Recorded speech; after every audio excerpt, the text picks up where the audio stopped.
മതാടിസ്ഥാനത്തിൽ IAS ഉദ്യോഗസ്ഥരുടെ WhatsApp group ഉണ്ടാക്കിയ സംഭവത്തിൽ കെ ഗോപാലകൃഷ്ണനെ സംരക്ഷിച്ച് ചാർജ് മെമ്മോ. മൊബൈൽ ഹാക്ക് ചെയ്തുവെന്ന പോലീസിന് വ്യാജ പരാതി നൽകിയതും മല്ലു മുസ്ലിം ഓഫീസേഴ്സ് എന്ന് മറ്റൊരു ഗ്രൂപ്പ് ഉണ്ടാക്കിയതും ചാർജ് മെമ്മോയിൽ പറഞ്ഞിട്ടില്ല. ചാർജ് മെമ്മോയുടെ പകർപ്പ് 24 ലഭിച്ചു.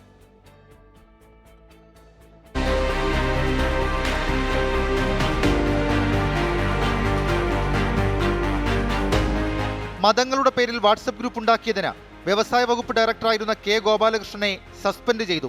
പക്ഷേ പണി പോകാതെ സംരക്ഷിച്ചു നിർത്താനുള്ള എല്ലാമുണ്ട് ഈ ചാർജ് മെമ്മോയിൽ. ചീഫ് സെക്രട്ടറി നൽകിയ ചാർജ് മെമ്മോയിൽ നിയമപരമായി നിലനിൽക്കുന്ന കുറ്റങ്ങളെക്കുറിച്ച് പരാമർശമേയില്ല. ചീഫ് സെക്രട്ടറിയുടെ ചാർജ് മെമ്മോയിൽ പറയുന്ന കാര്യങ്ങൾ ഇവയൊക്കെ. കെ ഗോപാലകൃഷ്ണൻ സംസ്ഥാനത്തെ IAS ഓഫീസർമാർക്കിടയിൽ വിഭാഗീയത സൃഷ്ടിക്കാൻ ശ്രമിച്ചു. അനൈക്യത്തിന്റെ വിത്തുകൾ പാകി. ഓൾ ഇന്ത്യ സർവീസ് കേഡറുകൾ തമ്മിലുള്ള ഐക്യദാർഢ്യം തകർക്കാൻ ശ്രമിച്ചു. കെ ഗോപാലകൃഷ്ണനെതിരെയുള്ള കുറ്റങ്ങൾ ഇതിലൊതുക്കി. തന്റെ ഫോൺ ഹാക്ക് ചെയ്തുവെന്നായിരുന്നു ഗോപാലകൃഷ്ണൻ പോലീസിന് നൽകിയ പരാതി.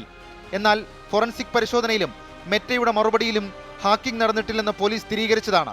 ഈ വിവരം സംസ്ഥാന പോലീസ് മേധാവി റിപ്പോർട്ടായി ചീഫ് സെക്രട്ടറിക്ക് കൈമാറുകയും ചെയ്തു. എന്നാൽ നൽകിയത് വ്യാജ പരാതിയാണെന്ന് ഉറപ്പിച്ചിട്ടും അക്കാര്യത്തെക്കുറിച്ച് ചാർജ് മെമ്മോയിൽ പറഞ്ഞിട്ടില്ല. മല്ലു മുസ്ലിം ഓഫീസേഴ്സ് എന്ന പേരിൽ വാട്സപ്പ് ഗ്രൂപ്പ് ഉണ്ടാക്കിയതിന്റെ സ്ക്രീൻഷോട്ട് ഉൾപ്പെടെ അദീല അബ്ദുള്ള ചീഫ് സെക്രട്ടറിക്ക് കൈമാറിയിട്ടും അതിനെക്കുറിച്ചും ഒരു പരാമർശവും നടത്തിയിട്ടില്ല. ഇതോടെ കെ ഗോപാലകൃഷ്ണനെ സംരക്ഷിക്കാനുള്ള നീക്കം നടക്കുന്നുവെന്ന ആക്ഷേപം കൂടുതൽ ശക്തമാവുകയാണ്. IT വിദഗ്ധൻ കൂടിയ കെ ഗോപാലകൃഷ്ണൻ ഫോണുകൾ ഫോർമാറ്റ് ചെയ്ത ശേഷമാണ് പോലീസിന് കൈമാറിയത്. അതിനാൽ തന്നെ വാട്സപ്പ് ഗ്രൂപ്പ് ഉണ്ടാക്കിയതിന് തെളിവുകളില്ല. എന്നാൽ വ്യാജ പരാതി നൽകിയതുൾപ്പെടെ തെളിവുള്ള വിഷയങ്ങൾ ചാർജ് മെമ്മോയിൽ നിന്ന് ഒഴിവാക്കിയത് സംരക്ഷിക്കാനല്ലെങ്കിൽ പിന്നെ എന്തിനാണ്? ഷഫീദ് റൗത്തർ, 24 തിരുവനന്തപുരം.